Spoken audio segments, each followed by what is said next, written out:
ಎಲ್ಲರಿಗೂ ಶಾಲೋಮ್. ಇಂದು ನಾವು ನಮ್ಮ ದೇಹದ ಕುರಿತು ಮಾತಾಡಿಕೊಳ್ಳೋಣ. ಅಪೊಸ್ತಲನಾದ ಪೌಲನು 1ನೇ ಕೊರಿಂಥದವರಿಗೆ ಬರೆದ ಪತ್ರಿಕೆಯಲ್ಲಿ ಹೇಳುತ್ತಾರೆ, ನೀವು ದೇವರ ಆಲಯವಾಗಿದ್ದೀರೆಂದು, ದೇವರ ಆತ್ಮನು ನಿಮ್ಮಲ್ಲಿ ವಾಸ ಮಾಡುತ್ತಾನೆಂದು ನಿಮಗೆ ಗೊತ್ತಿಲ್ಲವೋ? ಯಾವನಾದರೂ ದೇವರ ಆಲಯವನ್ನು ಕೆಡಿಸಿದರೆ ದೇವರು ಅವನನ್ನು ಕೆಡಿಸುವನು. ಯಾಕೆಂದರೆ ದೇವರ ಆಲಯವು ಪವಿತ್ರವಾದದ್ದು, ಆ ಆಲಯವು ನೀವೇ.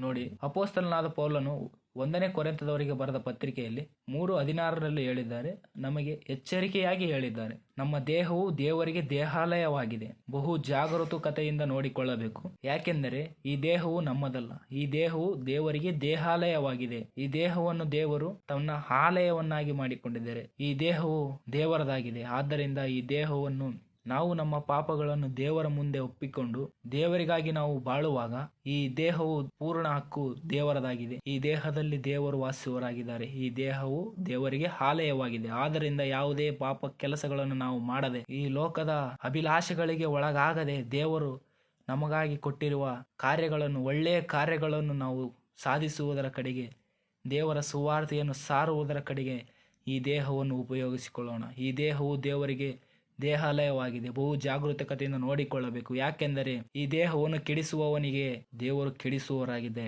ಅಪೊಸ್ತಲನಾದ ಪೌಲನು 1ನೇ ಕೊರಿಂಥದವರಿಗೆ ಬರೆದ ಪತ್ರಿಕೆಯಲ್ಲಿ ನಮಗೆ ಎಚ್ಚರವಾಗಿ ಹೇಳ್ತಾ ಇದ್ದಾರೆ, ಈ ದೇಹವು ದೇವರಿಗೆ ದೇಹಾಲಯವಾಗಿದೆ. ಆದ್ದರಿಂದ ಪ್ರಿಯರೇ, ಈ ದೇಹವನ್ನು ನಾವು ಬಹು ಜಾಗರೂಕತೆಯಿಂದ ನೋಡಿಕೊಳ್ಳೋಣ. ಕರ್ತನ ನಾಮಕ್ಕೆ ಸ್ತೋತ್ರ. ಎಲ್ಲರಿಗೂ ಶಾಲೋಮ್.